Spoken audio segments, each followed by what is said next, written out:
You up? It's time for some coffee.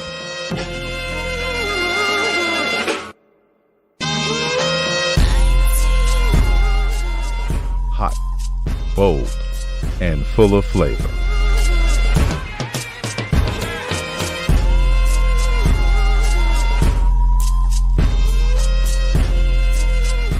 Tonya McKenzie and Gia Sneed are my morning coffee.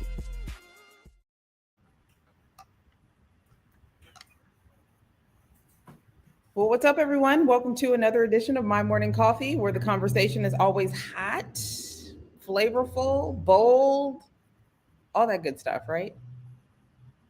Yes, all that good stuff. I'm like, clearly she hasn't had her coffee today. So well, no, I haven't, but y'all see I got a little distracted.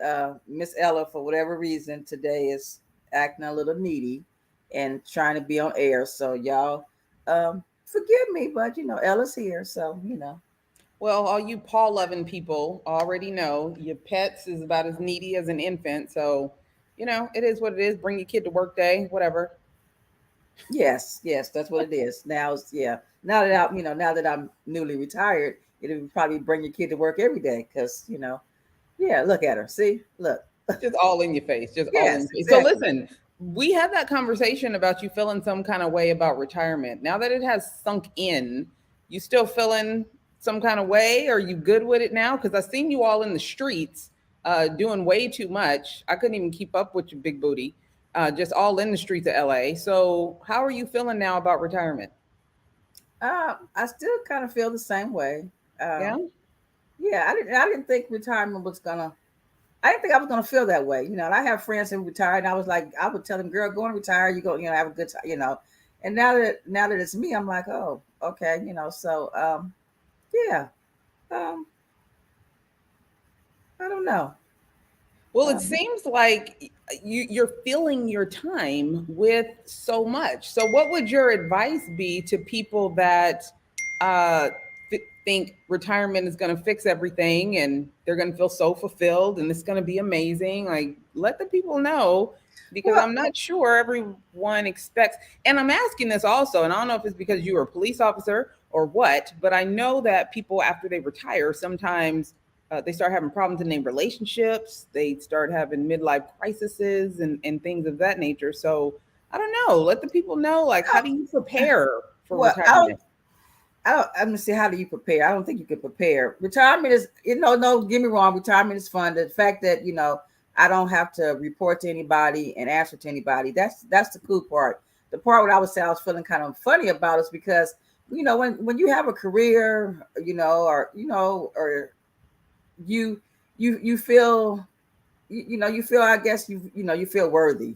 That's my thing. Like, so you're somebody, especially when you have a title, you have careers that have titles to them and stuff like that. So now it's like, so now it's no longer, nobody's answering to you. You're not answering to nobody. It's kind of like you just, well, at least you're just a regular person, so it's kind of like, I didn't think me me being retired, I was going to feel like, oh, I don't feel I'm the same. I'm the same as somebody that's working. That's what I guess what I'm trying to say. But no, retirement is fun. Like last night yesterday we went to a wedding, and I was like, oh, out of the wedding on a Sunday, and and people were talking about, oh, they have to get up and go to work tomorrow. They had to prepare for all these different things, and I was thinking, oh, I don't really have to prepare for nothing but this podcast, right? So I was just like, oh, so, and then like over the weekend, like you said, I was out and we went to a jazz festival, the Dimely International Jazz and Arts Festival at the Dominguez College, Cal State Dominguez. And after it was over, we saw some friends and, everybody was saying goodbye and stuff. And it was like, so we were being funny. So they were asking me, how's it feel? You're retired and stuff. And I was like, oh, where we going next, y'all? Where we going? After this, we going somewhere. So it's kind of like, the fact that, you don't have to go home and get ready for the next day of work, so to speak.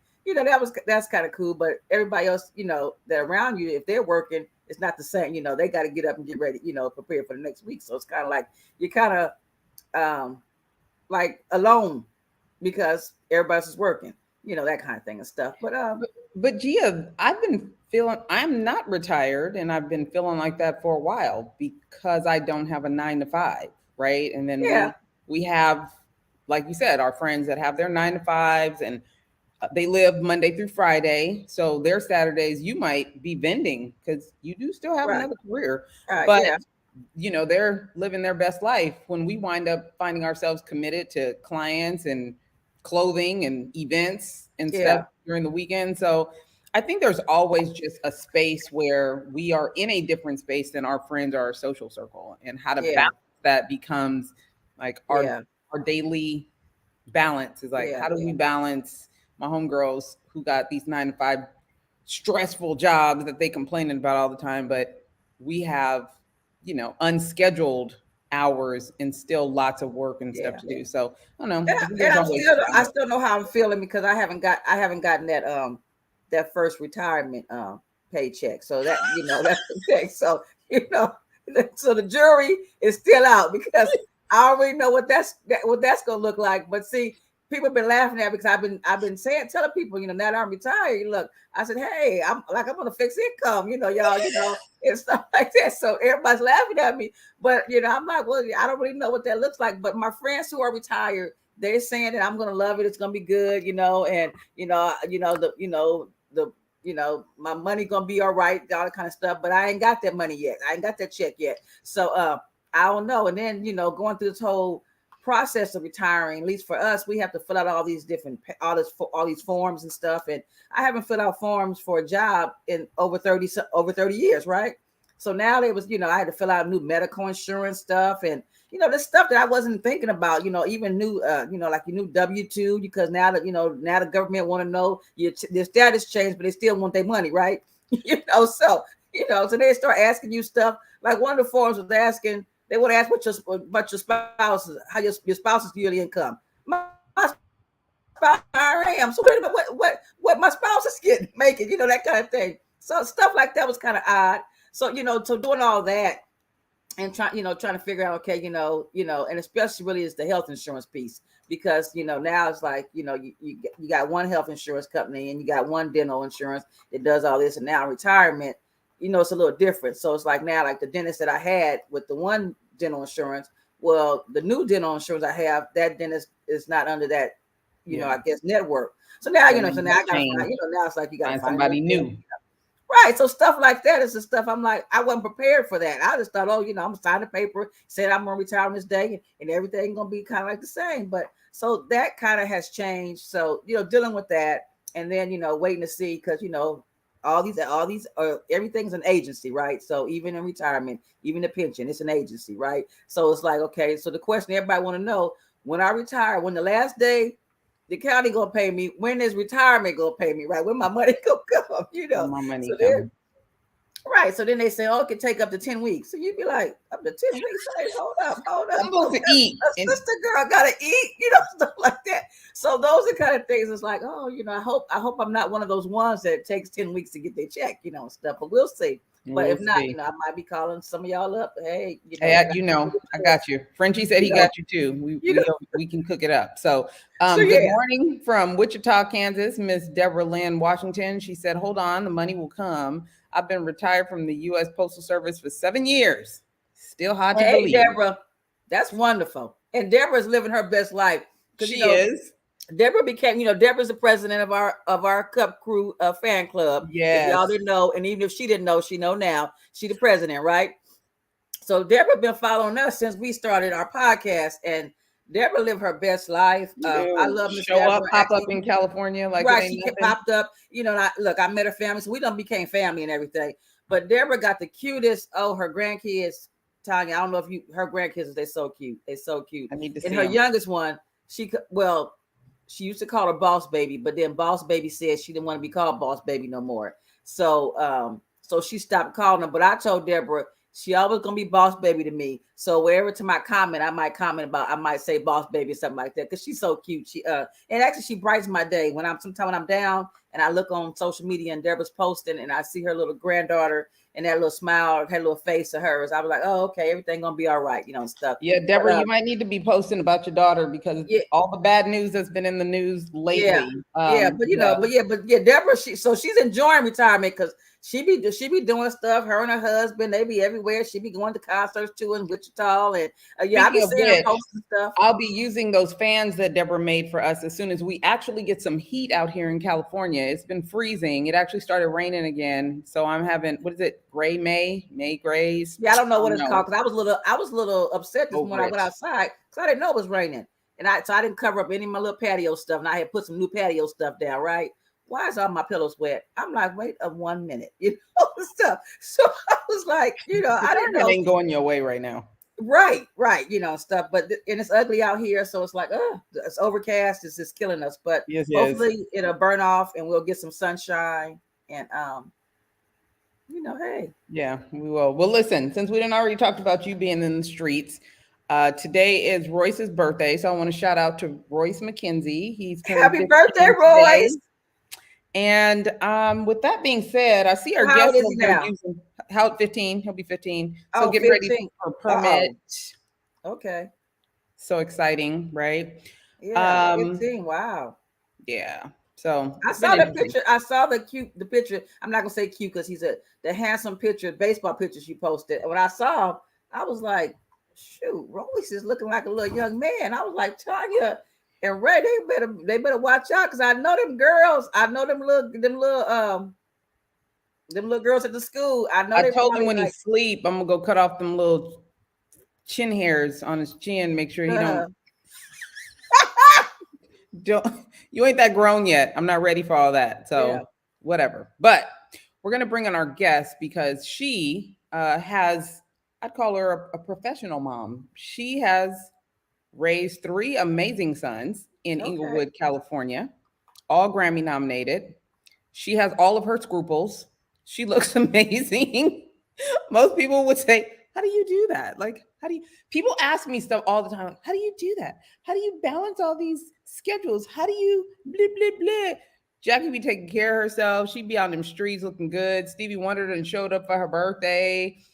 She's making friends. People love her. Jeff, where we do our studio, he saw something I posted about her and he was like, oh, Jackie?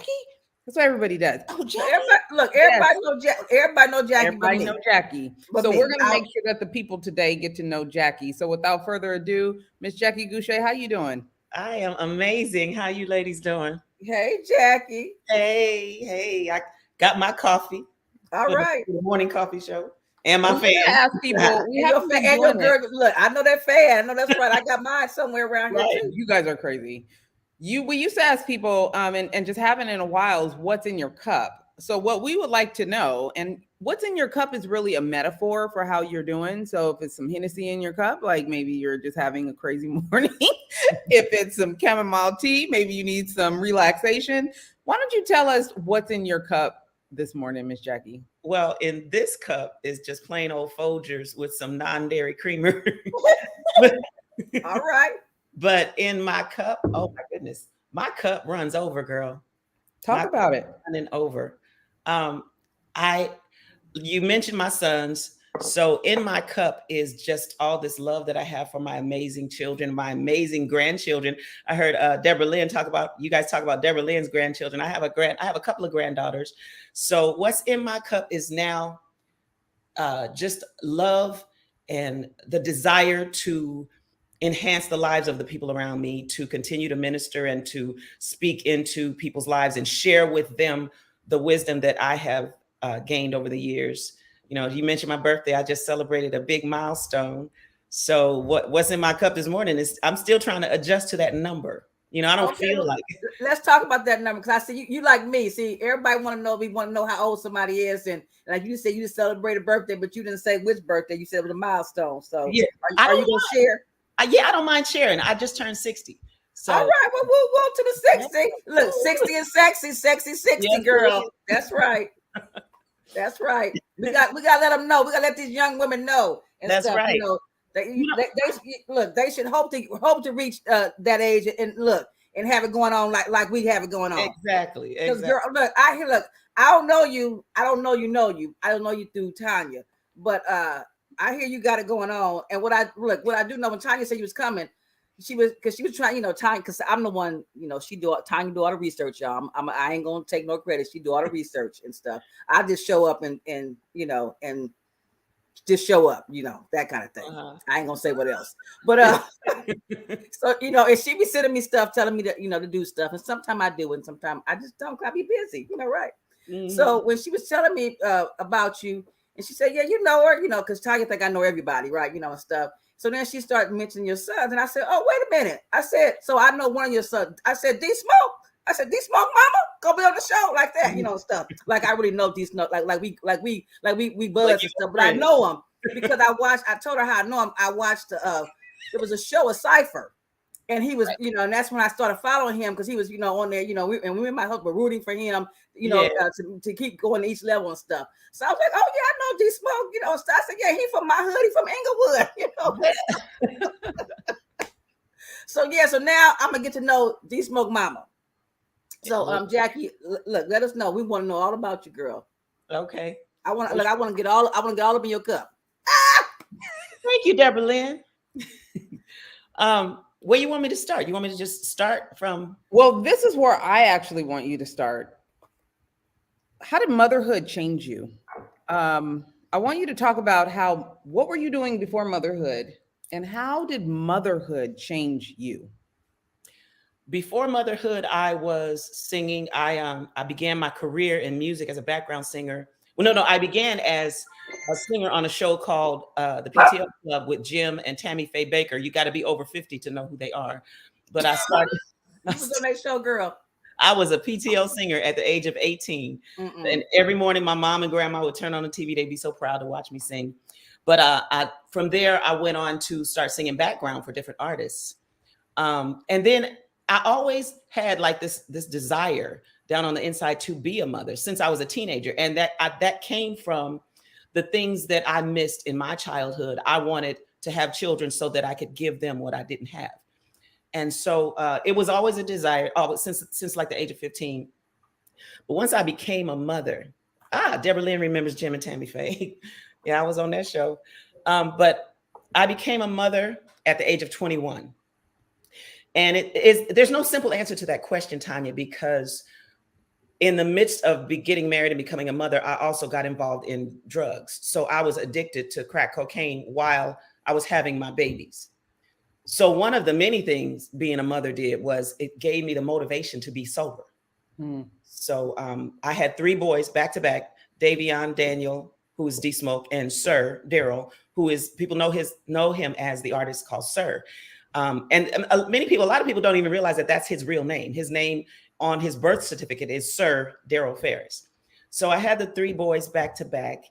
And it was one day when they were 1, 2, and 3. The last time I got high, I was in the room getting high, and Davion woke up and looked at me at 3 years old and said, "Mama, what you doing?"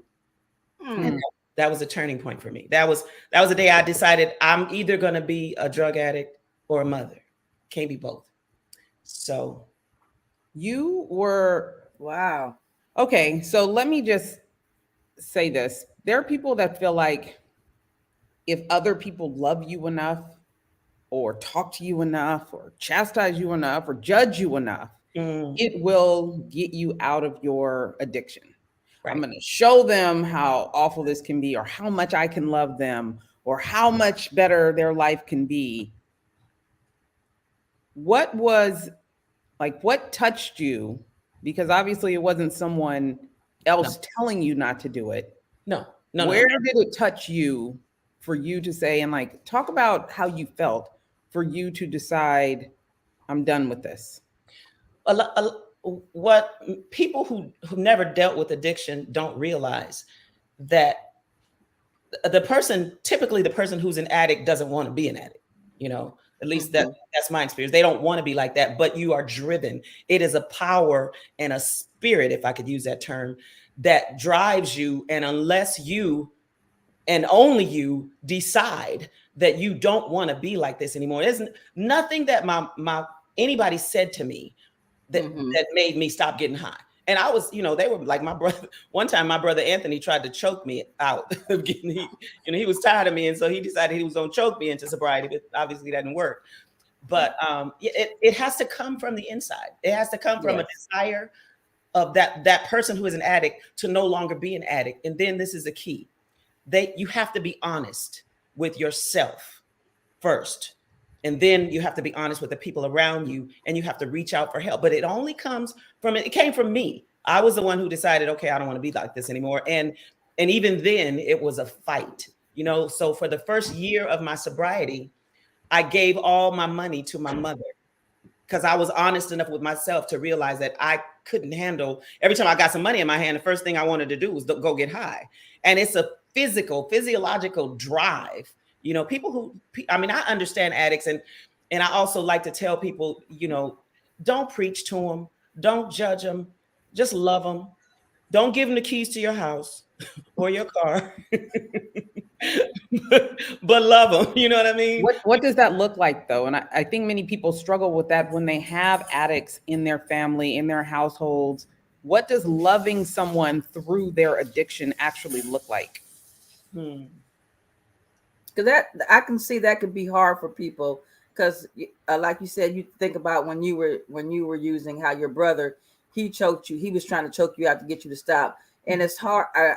It's hard. I think it's hard for people. They don't know how to show up for a person or be there for a person who's an addict, because they don't know anything about that world. And that's something that I think that's not talked about, is not explored.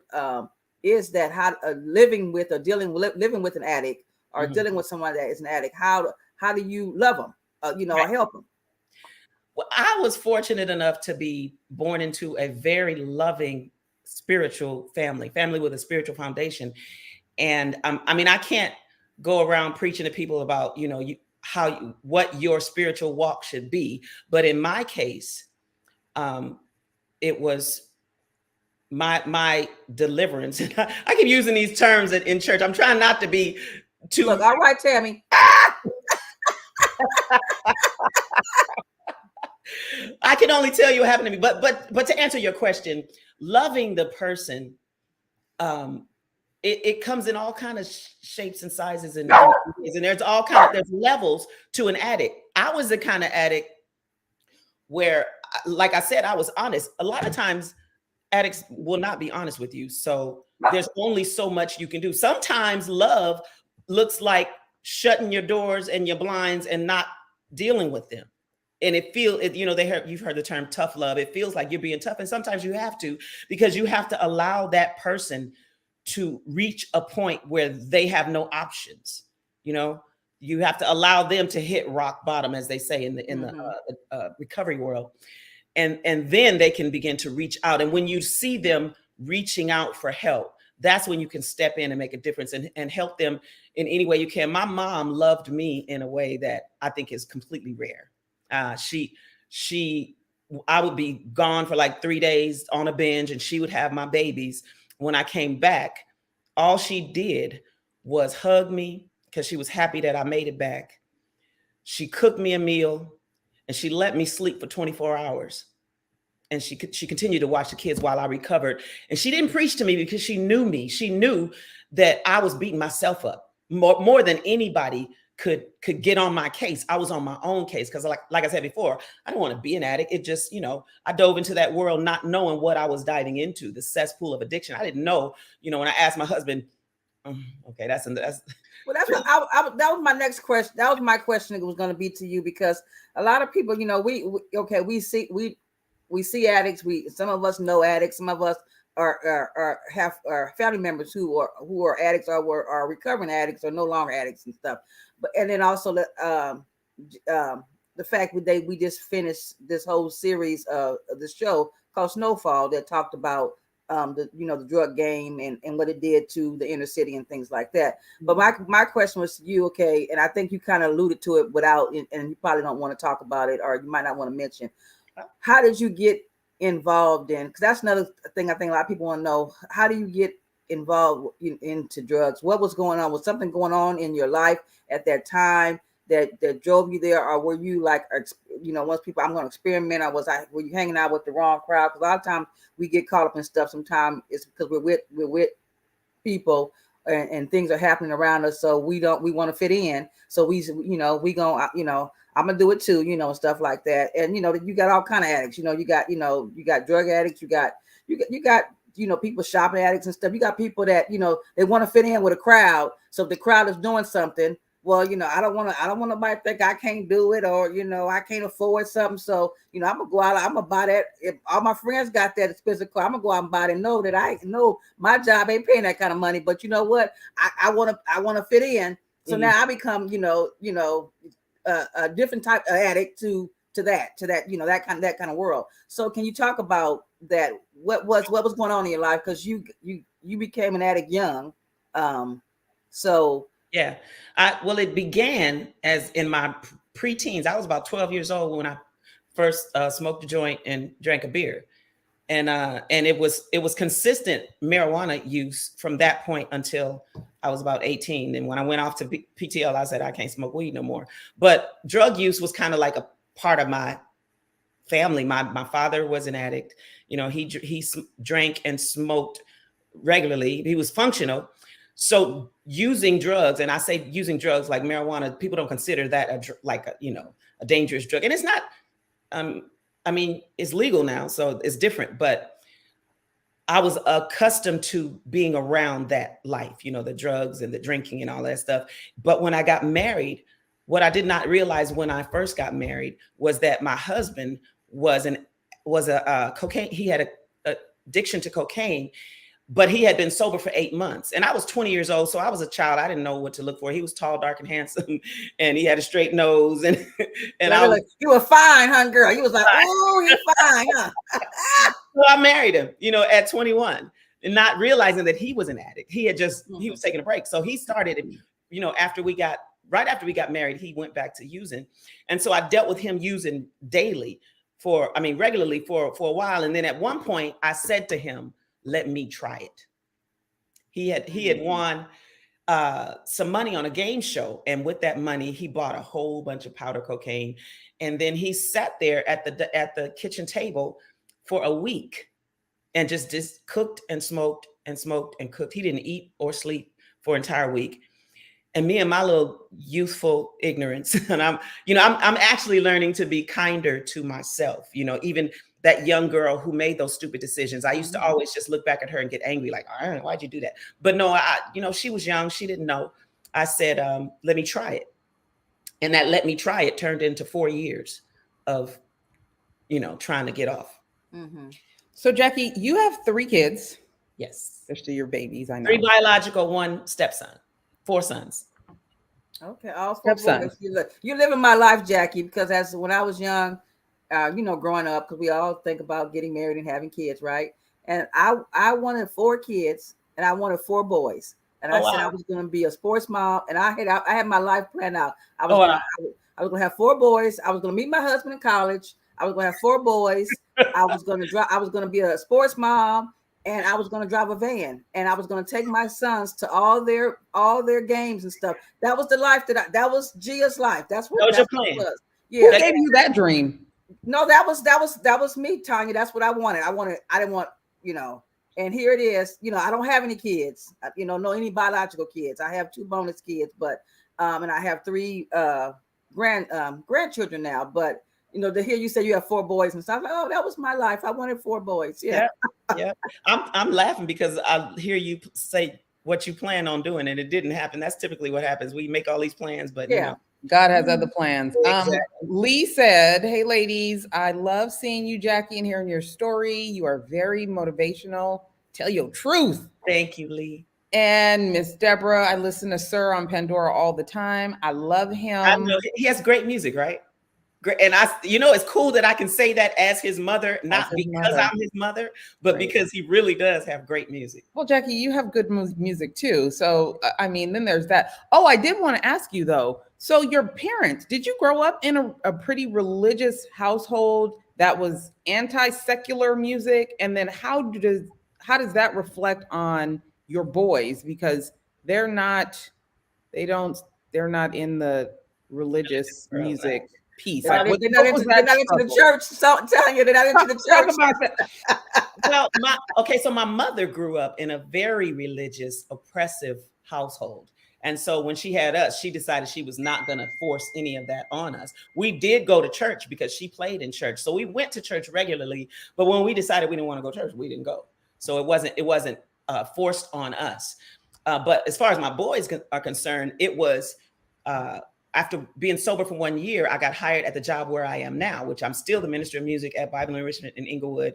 I've been there for 35 years. And so then I started bringing my boys to church. So they grew up in church. In fact, they had more of a church experience their entire lives than I did.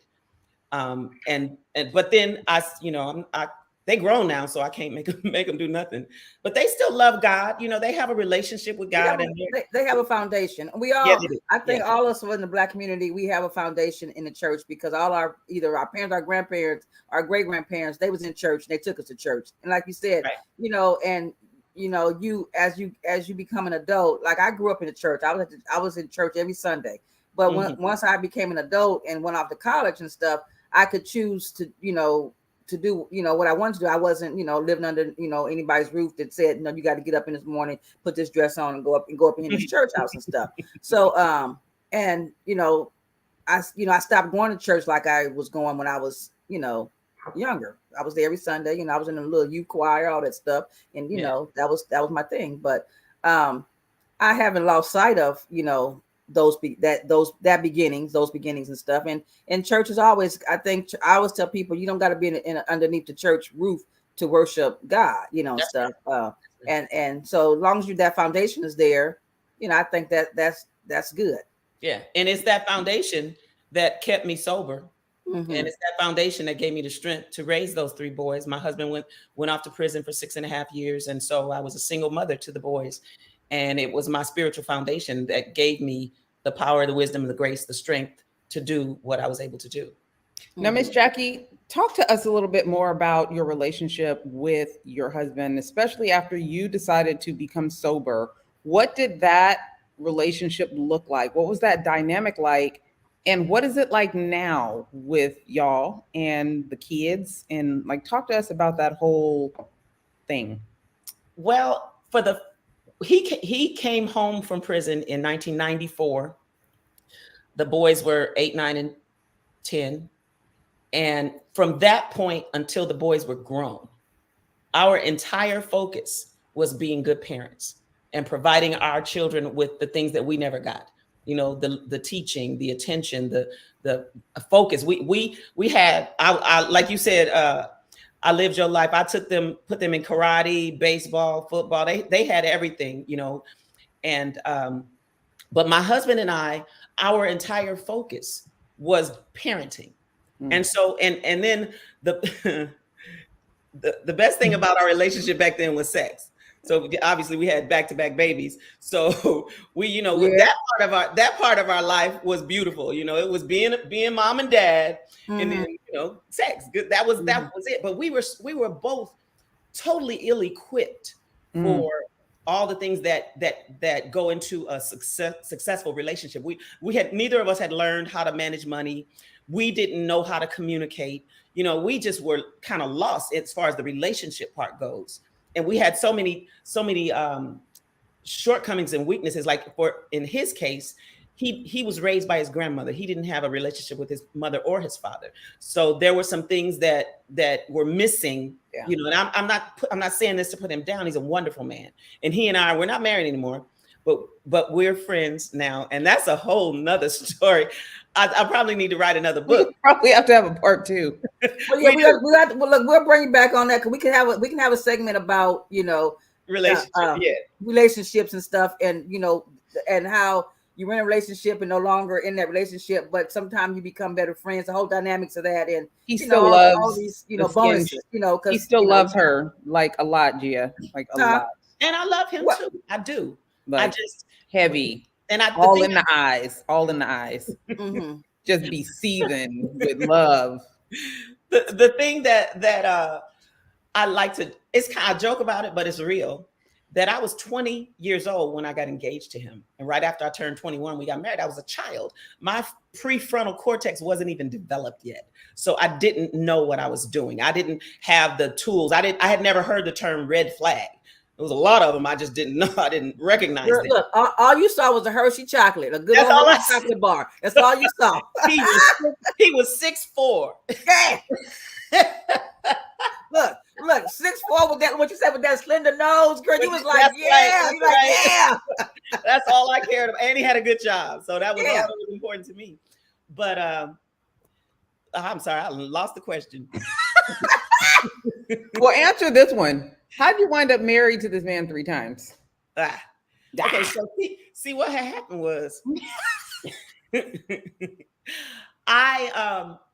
okay, so the good side of my spiritual foundation is that it caused me to have a real relationship with God.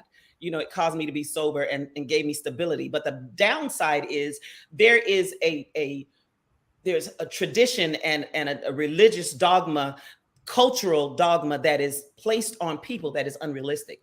Like, you know, instead when things are not right in a relationship, or, you know, people in the church don't believe that you could marry the wrong person and that you should divorce them because they were the wrong person. It's like, you know, pray for God to heal your marriage. God is going to fix your marriage, you know? And it was all about fixing the marriage, when the reality was he was never what I needed. Yeah. Now, let me just pause right here and say, I don't regret marrying him.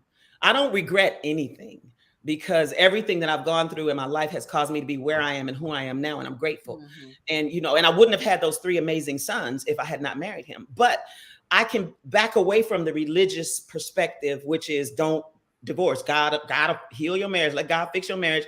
I backed away from that after I got some maturity under my belt. And looked at the relationship for what it was. And I realized that he wasn't equipped. Like I said before, he didn't have, you know, a relationship with his parents. So he wasn't equipped to give me what I really needed. He was a great father. Like, the boys adore him. The men, they adore him. And I love him and appreciate the father that he has been and still is to our sons. He's a great father. But when it comes to the things that I needed as a woman and things that I still to this day need as a woman, you know, for the times we were married for 25 years. So to fill you in on what Tonya was saying, we were married for 25 years. And then I divorced him. And so we were apart for 7 years. And then I made some stupid mistakes. I was still young and I was, you know, wild and free. I'm like, okay, I'm single now and I'm gonna go I had got into these dumb relationships that were not for me.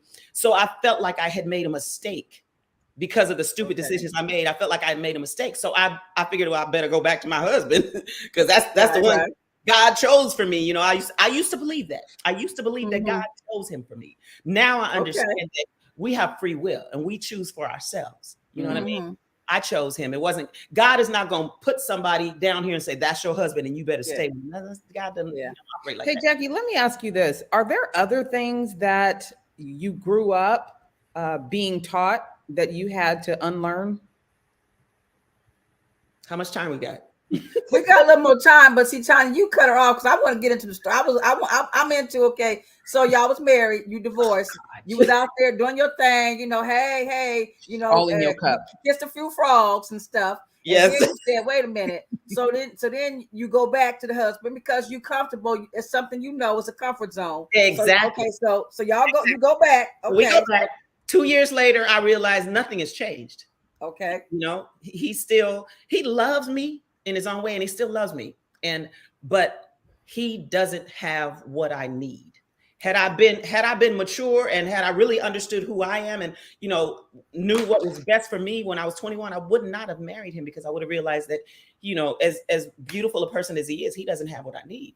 And so it took me. That question, that right there, have what you need. That's real big, because I think a lot of women don't come to terms with that part. Have what I need. Yeah. And they're in relationships or get involved with people who don't have what they need, but they stay. Right. So I'm glad that you said that you realized that, you know, it's nothing against him. But he didn't have what you need. And we don't know. We're not in tune to ourselves a lot to know what we need, I think, as well. Right. And it took me becoming mature enough to understand and realize what it is that I need. And then to look at him and realize not only does he not have it, he never will.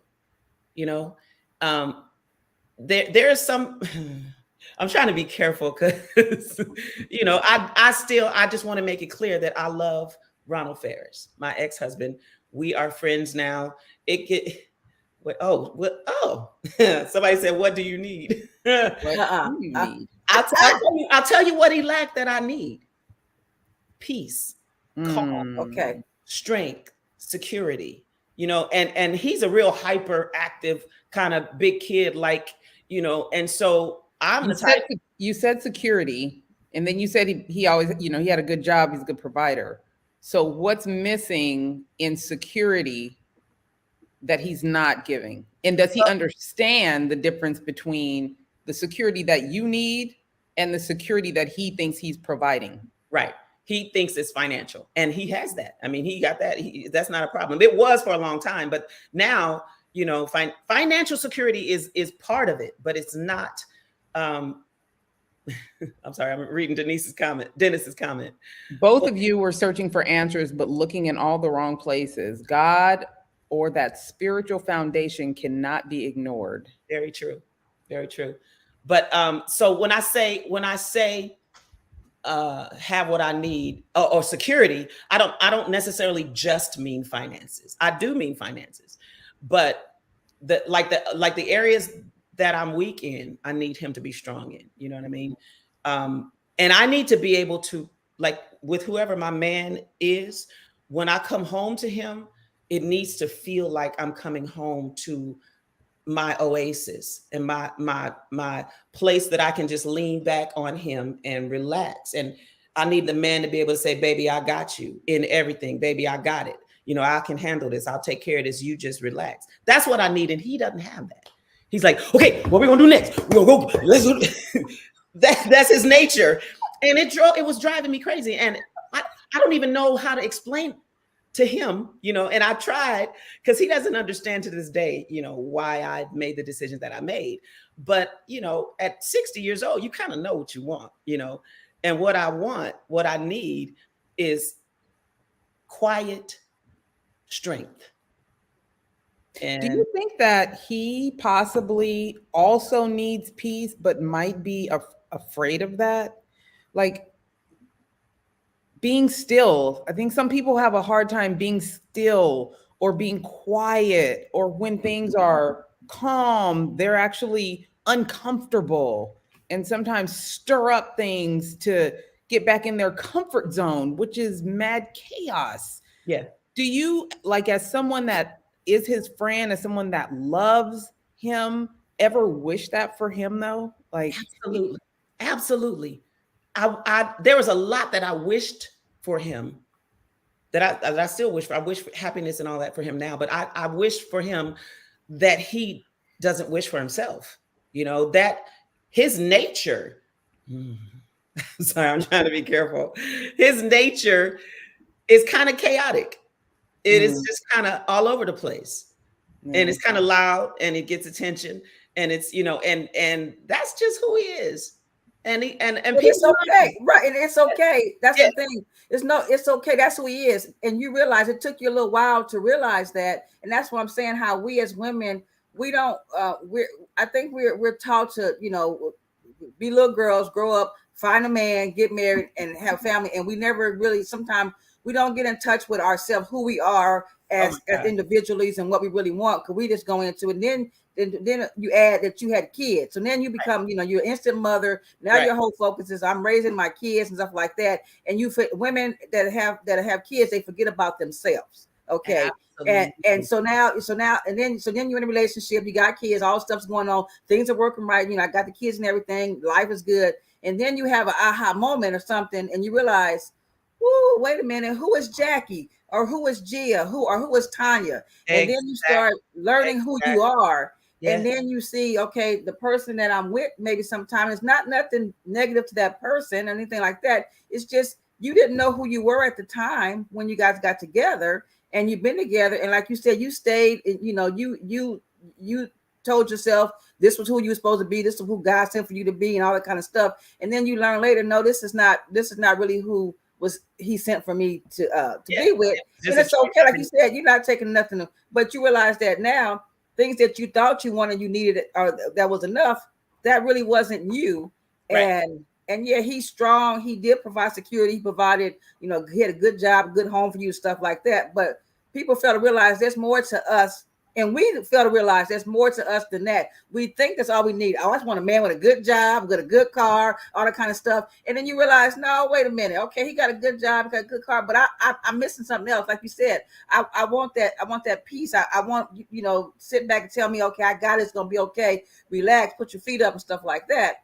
And that doesn't get communicated when you're young in a relationship, because you don't know that stuff. You're just like, hey, let me tell you how I came to that realization, how I began to understand myself and what it is that I needed. I went back to school. I got a master's degree in divinity, and I was taking a class called pastoral counseling. And I thought the class was going to teach me how to counsel people. But what the class did was it was like a semester of intense group therapy to make sure that we were healthy enough emotionally, spiritually, mentally to counsel other people. So in the process of that class, one day she was talking about grief, the professor, and she said, you can grieve. You don't just grieve, when someone dies. There's all kinds of grief. You can grieve, grief can come from unmet expectations. And when she said that, the floodgates opened and I couldn't even stay in class.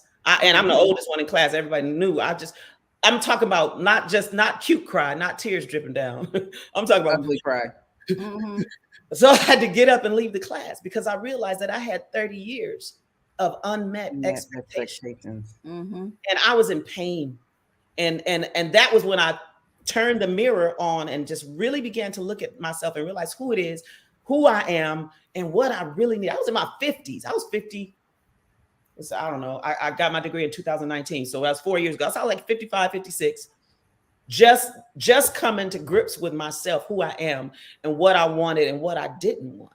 And that was courageous. That was very courageous. It was. Yeah. It took a lot of courage for me to leave him the last time because, he, like I've said so many times, he's a wonderful man. He really is.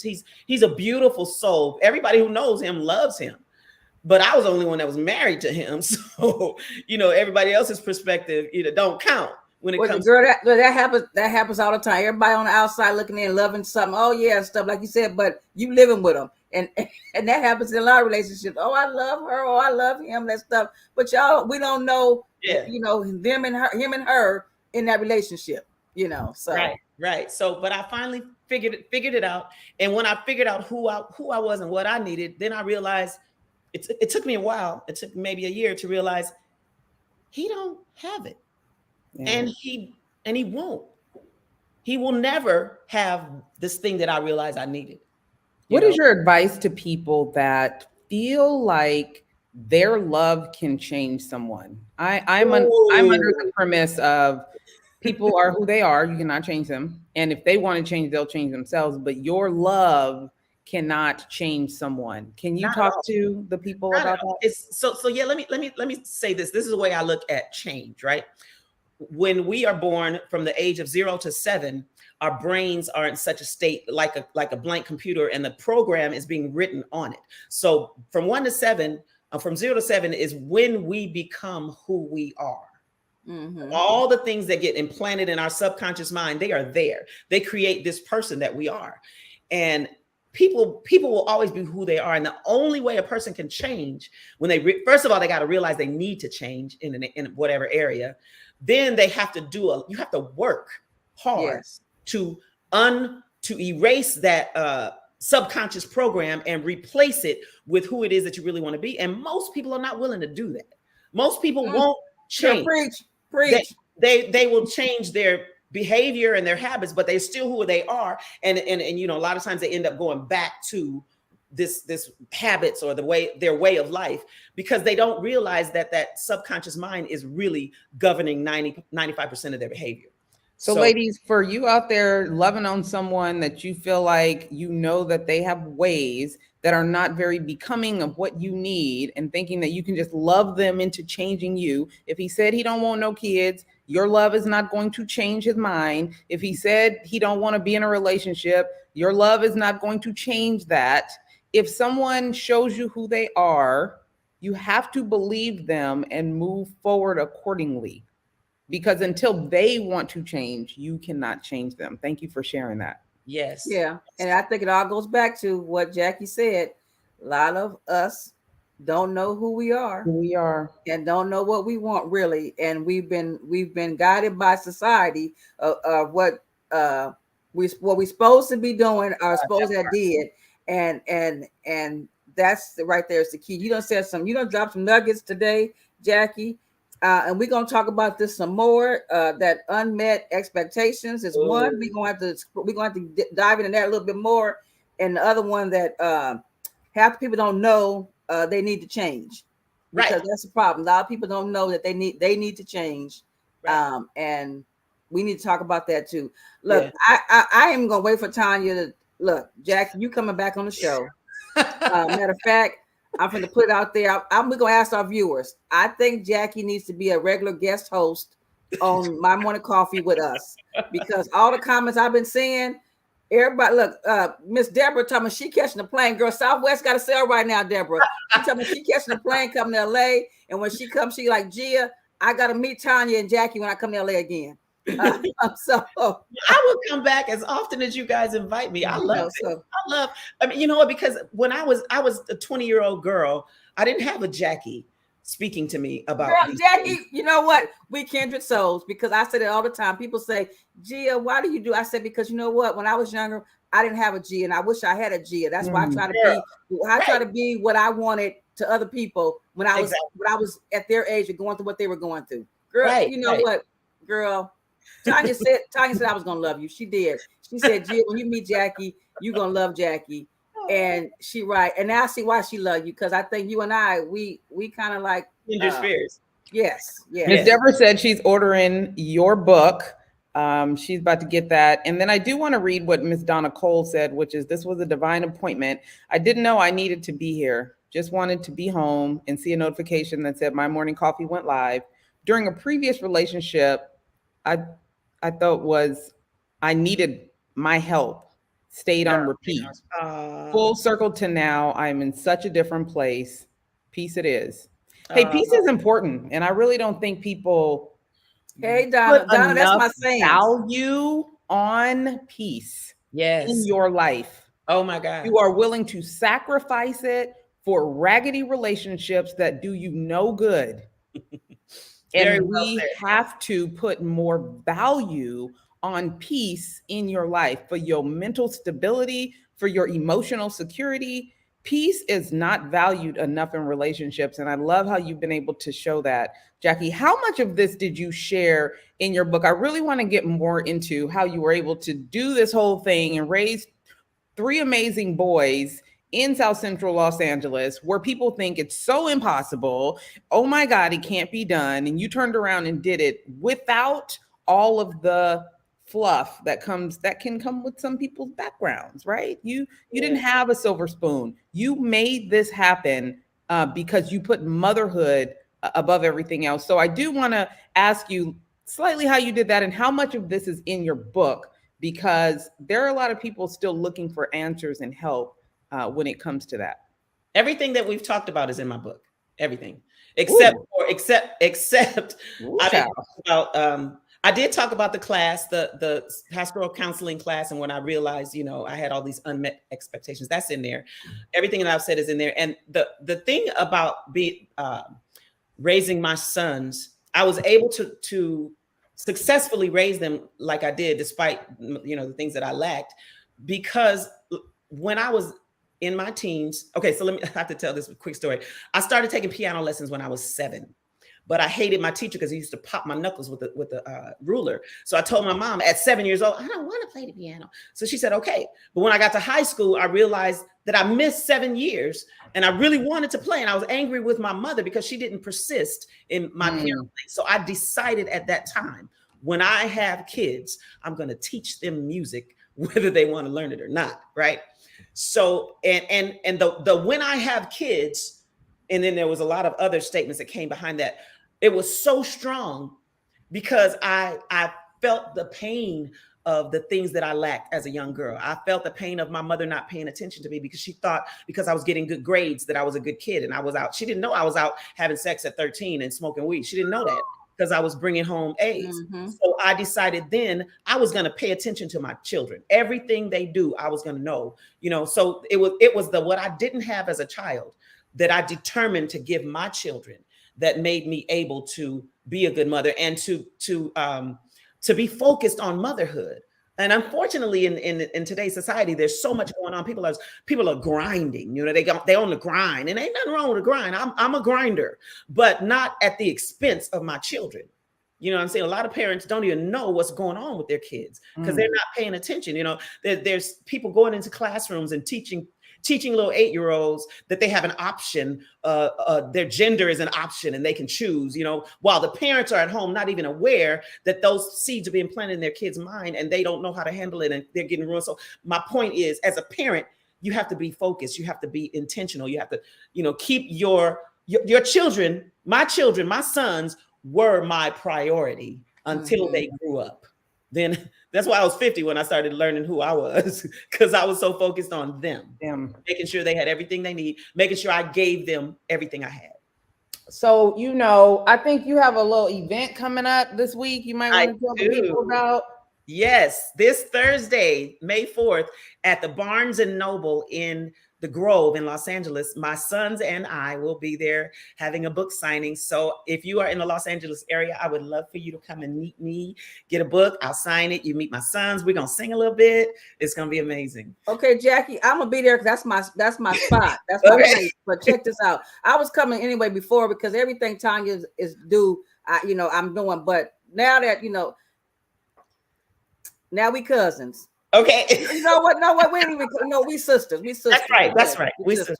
So I'm coming, but I ain't gonna look. I ain't standing that long line in Barnes and Noble because I know it's gonna be a line for y'all. Okay. No. Look, you just right up to me. And I'm like, look, Jackie, where my sister Jackie at? That's how I'm gonna be. Tiny gonna tell me like, where's my sister Jackie at? Okay. Wait, but her son is her bodyguard, so she better make sure you got a pass because they don't be playing. Wait a minute, tell my nephews that they auntie that they never met is coming on Thursday. Okay. And tell them don't be acting like bodyguards because tell them auntie a bodyguard too. Okay. She just retired. Okay. Nowhere. Oh, that's one of the most beautiful things about my relationship with my sons is they are my bodyguards. They are my protectors. They do not play. They don't. They be looking for the smoke. Like, who wants next? I'm like, okay, I feel that. But I've always told Gia, I'm like, sons love their mamas. And I remember when I first got pregnant, I was like, I just want a daughter. Girl, I didn't have them boys. I was like, that's why I wanted boys. That's what I said. Because see, girls, we girls, right? We love our mama, but at a certain age, we be like, look, it be all about us. We start smelling ourselves, right? And everything. But see, boys, if boys gonna take care of their mama all the time. So it's like, that's why I was like, I wanted 4 boys, so I know I was gonna be taken care of, but hey. And I'm living your life. Yes. So listen, guys, for those of you that are out there, if you are in Los Angeles area, hell, if you want to come in from Bakersfield, San Diego, it don't even matter. Be at Barnes & Noble at the Grove. It's going to be a great event. I was, kind of stalking Jackie's socials and stuff one time, and I saw an event with just her and her family. I don't know if it was a holiday or if they would just all showed up at somebody's house.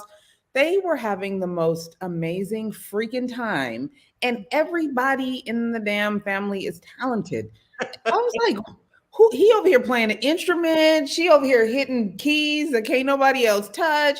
I was so enthralled, but then that's also part of me not having that. Like, I come from incredible dysfunction, so I was almost salivating and jealousy watching it, but it was such a beautiful moment. I was like, it's great. So having them, I think multiple Gouchés in one room it's magic, and it's going to happen. So you don't want to miss it. We'll have more information about that in the captions, but I suggest you go out and get Raising Kings. because there's so many life lessons in gems. It doesn't matter if you don't have kids. There's life lessons in there that we teach people things. I tell my kids this all the time. We try to teach you things so you don't have to bump your head and learn the hard way. And people share their story so that it can be medicine and solutions for you. Mm-hmm. So not everything is about parenthood. Some of this stuff is really about helping you get to know yourself, helping you figure things out with a perspective from someone that has done such, right? You know, now everybody want to be a guru and expert and ain't experienced none of the stuff they teaching. Jackie is teaching what she actually has experienced, and many of these lessons can help you keep from going through and bumping your head on a few of these brick walls out there in the community, in your life. So get the book, Raising Kings, and hopefully you can show up at Barnes & Noble. You can also order it on Amazon, Barnes & Noble, and wherever you buy your books. JackieGouché.com.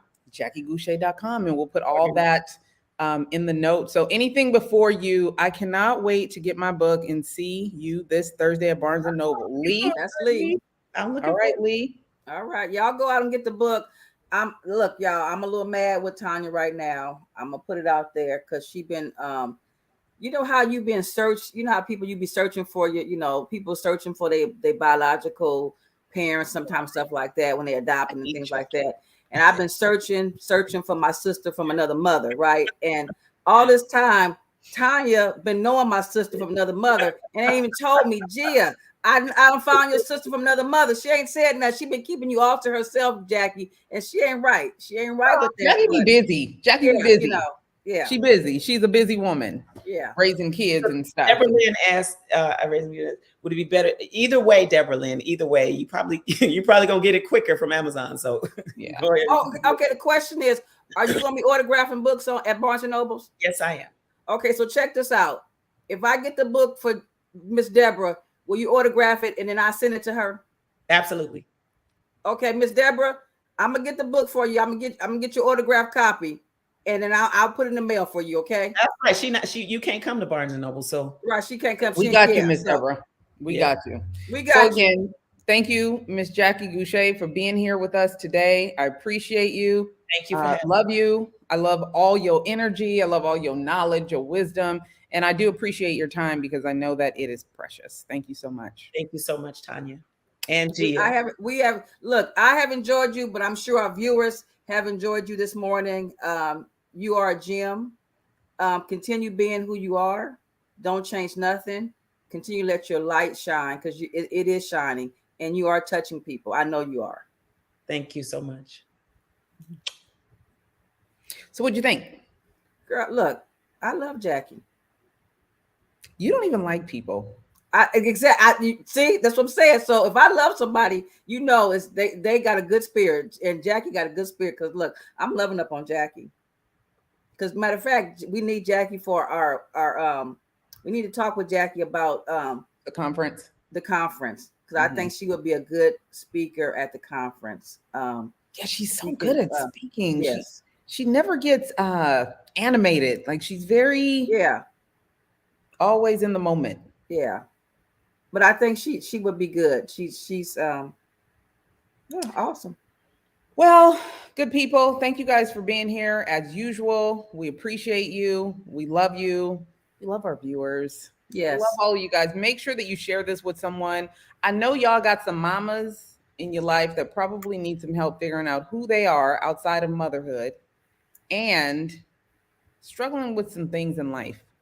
And what happens is when we struggle, we're looking for answers. We try to bring you answers to life's biggest issues because we know how complicated things can get. So make sure you share, subscribe to My Morning Coffee, and hopefully we'll see you either Thursday or we'll see you next week. All right. Anything before we get out of here, Miss Gia? No, y'all. Oh, check me out. Come on down to the Afro City in the Baldwin Hills Crenshaw Mall. It's a collective marketplace for small businesses. So y'all come out when you guys out shopping, hanging out over the weekend or even the weekday. Come check us out. All right. And you know where to find me, Tonya McKenzie PR or Sand & Shores on all social media platforms. Until next time, see ya.